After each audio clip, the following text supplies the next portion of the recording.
Bali, meron tayong gagawin ditong e-bike. Ang problema niya ay yung wiper. Ayaw gumana ng kanyang wiper.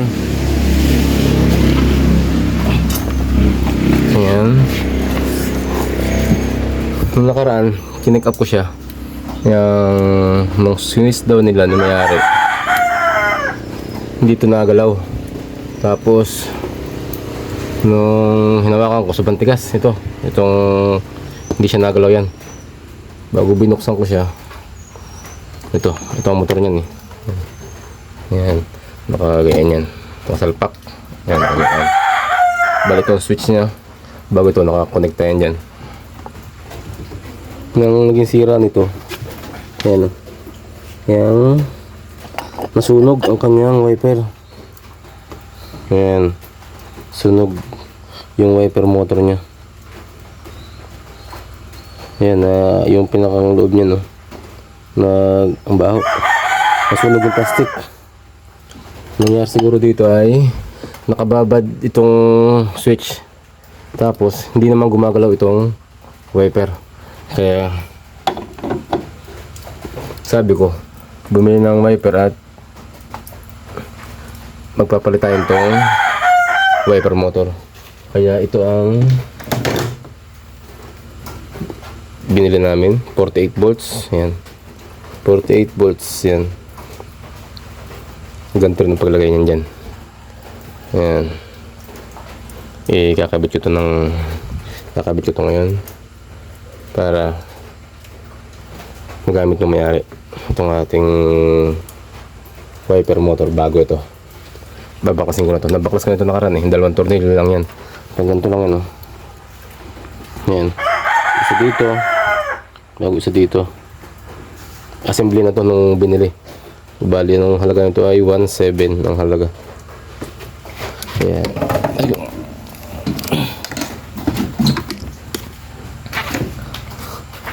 Pag kinalas nyo naman to, may isa itong tornilyo dito. Gis, ang tornilyo dito, gis. Tapos may malaking tornilyo dito yan sa loob na parang ganito. Yan. Number 10 to, number 10. Tapos ito, yan. Parang 17 yata to. Parang ganito. Dalawa lang tornilyo yan.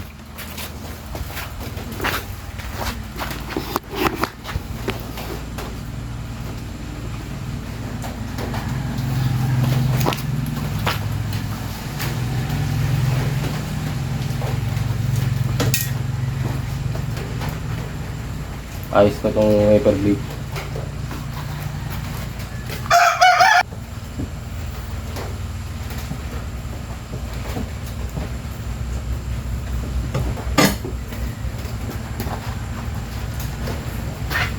Yan.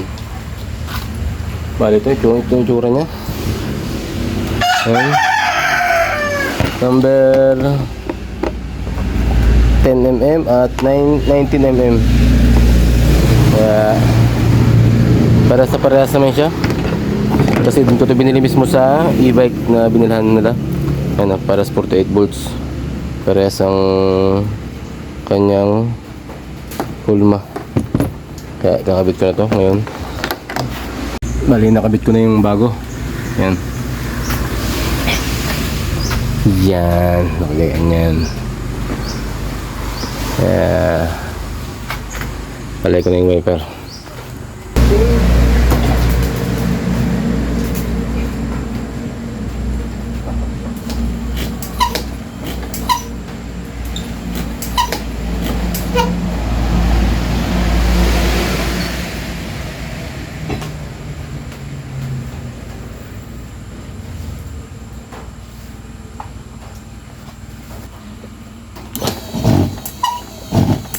Ayos.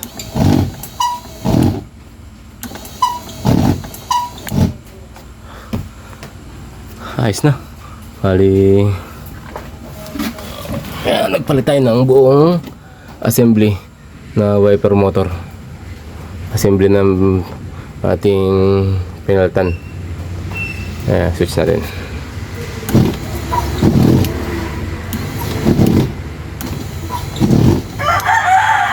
Ayos.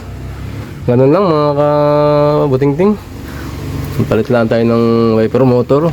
Bali may tornilyo dito sa ilalim, sa ibabaw ng 19 at 10. Bago salpak na natin ng bago yung ating bagong wiper motor. Yun lang. Thank you.